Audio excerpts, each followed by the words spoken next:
देखिए क्वेश्चन है NDA 1 2022 set ए का क्वेश्चन नंबर 99। क्वेश्चन कह रहा है let a b c be three non zero vector such that a cross b equal to c, consider the following statement. पहला statement कह रहा है कि वेक्टर ए जो है यूनिक होगा if b and c are given. देखो example से समझाता हूँ। आप बी कर लो जे वेक्टर और वेक्टर सी कर लो के वेक्टर। ठीक है, तो आपको ए क्रॉस बी आपको सी मिलना चाहिए। ठीक है, अगर हम आप ये देख लो आई माइनस रूट थ्री जे क्रॉस, ये अगर हम वेक्टर ए ये एज्यूम कर लेते हैं।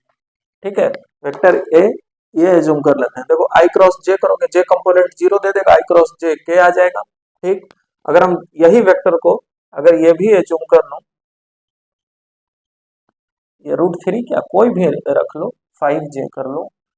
ठीक है, और फिर इसके साथ क्रॉस ले लो, फिर भी यही वेक्टर मिलेगा। तो हमारे पास ए तो यूनिक का मतलब कोई एक कह रहा था, कोई एक वेक्टर तो ऐसा नहीं आ रहा है, ऐसे कितने वेक्टर आएंगे।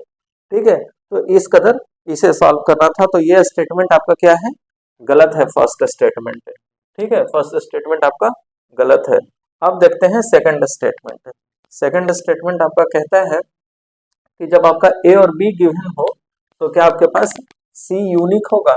आपके पास सी यूनिक होगा जब ए और बी गिवन है। ठीक है, अब आप देखो ये आप ऐसे भी सोचो, ये इनपुट वेक्टर्स हैं और ये आउटपुट वेक्टर्स हैं। अगर कोई पर्टिकुलर इनपुट फिक्स कर दें तो आउटपुट अकॉर्डिंगली सिस्टम में फिक्स ही आता है। ठीक है, तो ये देखने से ही स्टेटमेंट करेक्ट लग रहा है। बाकी आप कितने भी एग्जांपल्स ले लो।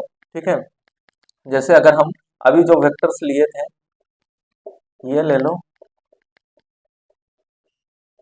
ठीक है, ये हमने ए एज्यूम कर लिया, ये बी एज्यूम कर सॉरी ये भी ए एज्यूम कर रखा है दोनों। ठीक है, अब बी बी हम मान लो एक बार जे एज्यूम कर लें। ए क्रॉस बी लो, हमेशा सी क्या देगा, वेक्टर के ही देगा, हमें सी ही निकालना है। इसके साथ भी लो वेक्टर, हमारे पास क्या आएगा, यही आएगा।